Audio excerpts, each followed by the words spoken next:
Thank you, Mr. Speaker. My question is to the Premier. Parents of students in York South-Weston are very frustrated with the experiences with this government's online virtual learning.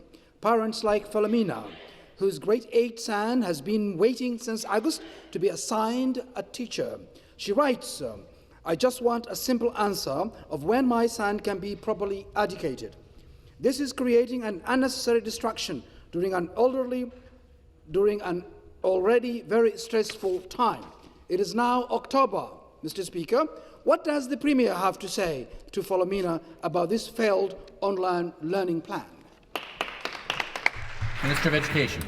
An online learning plan that was fully and fundamentally opposed by every member opposite, for the record, Speaker. And it is not lost on parents who know who has stood with them through this process, from the negotiations to the spring when we send educators and students home to the present, where we have said we will stand up to create a new model of education delivery, the highest standard in this country, the only province in this country, to provide a credible option to parents. We appreciate fully, obviously, to Philomena and to any of those parents, the small minority of parents that captures in the sentiment of that question, that the school boards, including in Toronto, are working very hard to attract educators to teach and to provide that educational learning that those children deserve. But, Speaker, we have created an online learning program that has lifted hundreds of thousands of kids into online virtual learning with the highest set of standards of 75% of live learning. That is a high standard.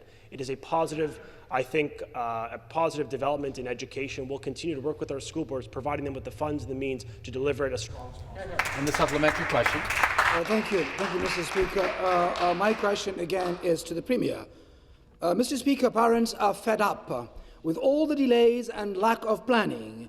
Letitia Urias tells me her grade 6 son's log-in credentials from the spring no longer work, and her calls and emails since July have not been answered. She writes, I don't know when or if my son will start virtual school, and it is no fault of his that the system is unprepared. 6 full months after schools closed due to COVID. What exactly does the Premier have to say to Letitia and parents like her? The Minister of Education.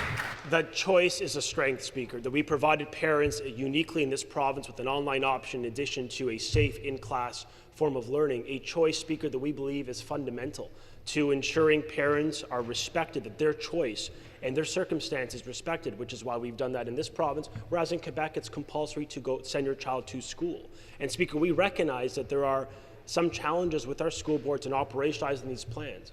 But we need to give gratitude, I think, to those on the ground, our educators and administrators working very hard around the clock to provide a high standard of learning. Opposed to denigrating their work, I think we should celebrate the fact that the overwhelming majority of students in this province are in a class with a teacher learning at the highest standards. And Speaker, in the context of technology, 121,000 more devices have been provided, internet options for more than 10,000 families. Response? We are looking at this through the lens of equity to ensure every family that needs it gets the supports they need. We want to make sure that kids continue to learn in a safe manner. Hear, hear.